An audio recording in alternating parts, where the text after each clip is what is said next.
큰 그림 그려보는 시간 빅픽처입니다. 유한타증권의 유동원 본부장과 이 시간 꾸려볼게요. 안녕하세요. 안녕하십니까? 네, 오늘의 주제 보겠습니다. 앞서서 지난주에 약간 시장이 좀 혼재돼 있다 이런 얘기를 좀 드렸었는데 성장주, 가치주 줄다리기, 장기적으로는 당연히 성장주 승리라는 결론을 먼저 좀 내리고 이야기를 시작해 볼게요. 지난주 복습을 좀 해보면은 가치주, 성장주, 경기 민감주 이런 것을 굳이 구분할 필요 없이 혼재돼서 오른다 뭐 이렇게 얘기를 해주셨는데 편의상 성장주, 가치주 이렇게 좀 오늘은 나눠서 얘기를 좀 해보겠습니다. 현재까지 상태로만 봤을 때는 사실 가치주가 더 많이 오르지 않았나요? 네, 맞습니다. 최근에 증시 흐름 좀 볼게요. 지난 일주일만 놓고 보면은 전반적으로 이 4대 지수, 다우존스, S&P 500, 나스닥 러셀 2000 모두 다 1% 미만의 안정적인 수익률을 보였습니다. 목요일 날 급격하게 줄어든 실업 청구권자 수가 나타나면서 인플레이션 우려가 있었고요. 이날에는 나스닥이 거의 1% 이상 조정을 나타내기도 했습니다만 또 금요일 날에는 신규 고용자 수가 예상보다 더디게 나오면서 인플레이션 테이퍼링 우려가 낮아졌고요. 따라서 나스닥은 또 큰 폭의 반등을 하는 모습 보여줬었습니다. 지금 계속적으로 이런 숫자들이 왔다 갔다 하는 걸 보고 있으면 실질적으로 인플레이션이 그렇게 크게 치고 올라올지 하는 부분에 있어서 장기적으로는 그렇지 않을 수도 있다라는 생각을 해야 될 것 같습니다. 지금 코로나19 이후에 총 신규 고용자 수가 줄어들었어요. 아직까지는 약 63만 정도가 줄어든 그런 숫자입니다. 아직까지는. 그렇지만 또 그렇다고 해서 임금 상승률이 나타나고 있지 않느냐, 그건 또 아니에요. 지금 약 한 0.5%포인트 정도 상승을 하면서 작년 동기 대비로 계산해 보면 한 2% 정도 임금 상승률이 나타나고 있습니다. 그렇지만 또 보시면 노동 참여율 숫자를 놓고 보면은 다시 또 61.6%가 나오면서 전달 대비해서 약간 하락하는 모습 보여주고 있습니다. 또 실업률을 놓고 보시면은요, 5.8%가 나오고 있는데요. 이 숫자는 코로나19 이전 수치와는 거리가 멀죠. 3.5% 수준까지는 내려와야지 비슷한 숫자가 되겠습니다. 어쨌든 이런 여러 가지의 지표를 놓고 보고 있으면 계속해서 믹스드 시그널이 나오고 있는데 지금 올해 연초 대비해서 나스닥의 상승률이 7.2% 나오니까 다른 3대 지수 대비해서는 수익률이 저조하기는 합니다. 그리고 이 차트를 한번 보시면은요, 닷컴버블 사이클 구간, 또 산업재보벌 구간, 또 골디락스 사이클 구간 이때를 보시면 계속해서 성장주가 아웃퍼포먼스를 했고, 그다음에 다시 가치주, 그리고 나서 성장주.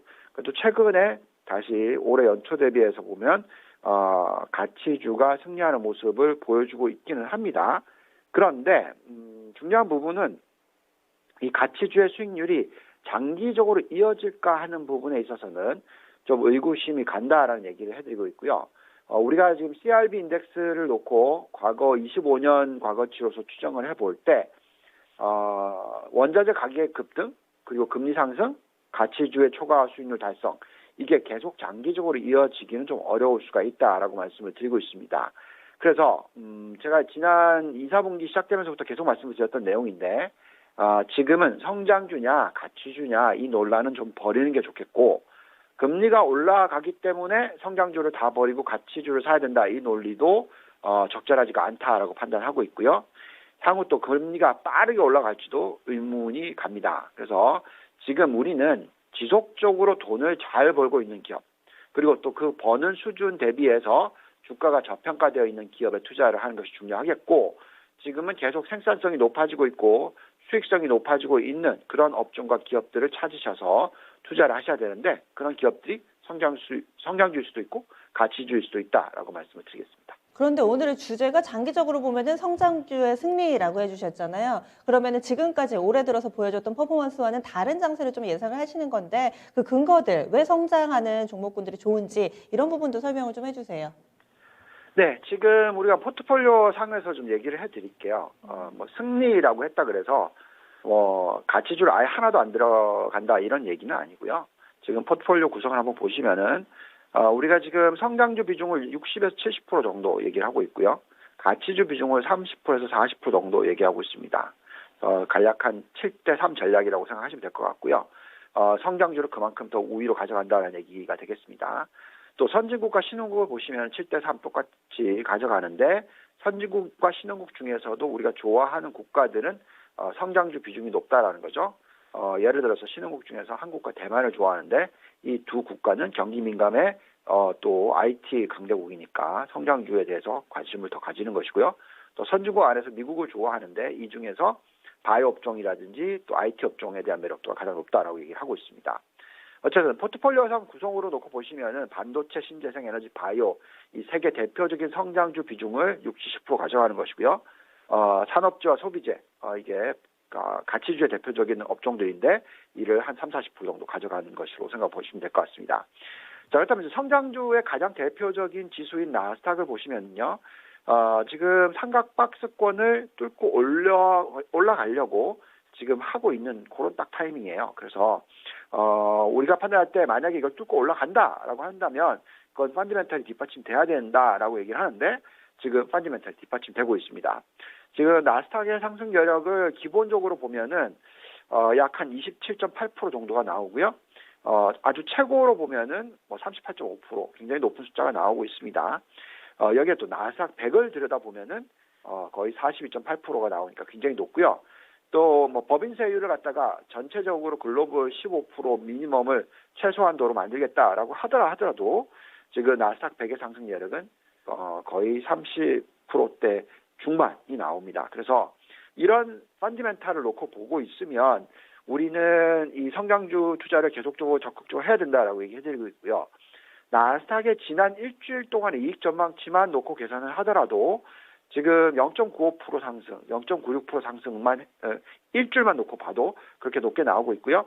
그 다음에 또 ROE는 자그마치 23.7%에서 31.2%가 나온다라고 말씀을 드리겠습니다.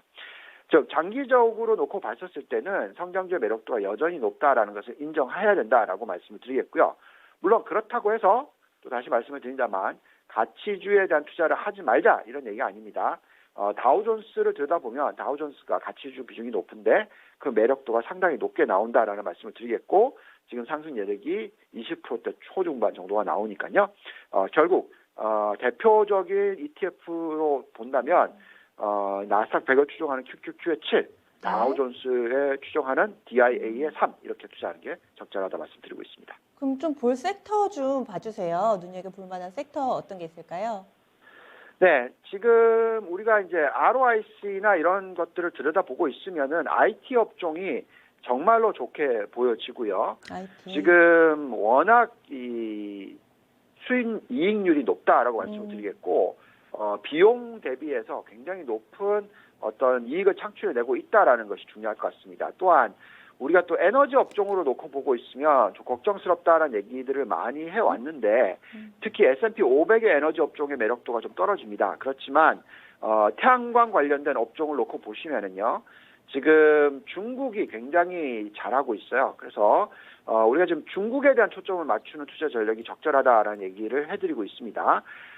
지금 솔라 관련된 태양광 쪽으로 보시면 중국의 대표 기업들이 굉장히 높은 매력도를 보여주고 있고 상승 여력이 뭐 100%가 넘어가는 세 자릿수가 넘어가는 그런 매력도가 나타나고 있습니다. 그래서 우리가 성장주 투자를 하는 데 있어서도 국가별로 구분을 좀 잘 하셔야 되겠고 또 종목 선별이 중요하다는 말씀을 드리겠습니다. IT 좋고 그리고 신재생 쪽에서는 미국 외의 국가에서 좀 종목을 또 골라주셨는데 이 우리나라 신흥국 투자 내에서도 상당히 좀 매력이 높다 이렇게 좀 설명을 여러 차례 해주셨어요.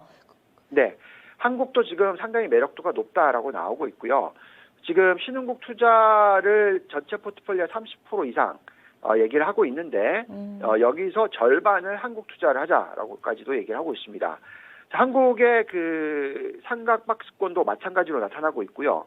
오히려 좀 더 세게 위로 뚫고 올라갈 수 있을 가능성도 있다. 나스닥에 비교했었을 때도 그렇다라고 말씀을 드리겠고 지금 코스피의 기본 상승 여력이 한 13% 정도 되고 최고로 높게 보면은 33%나 나옵니다.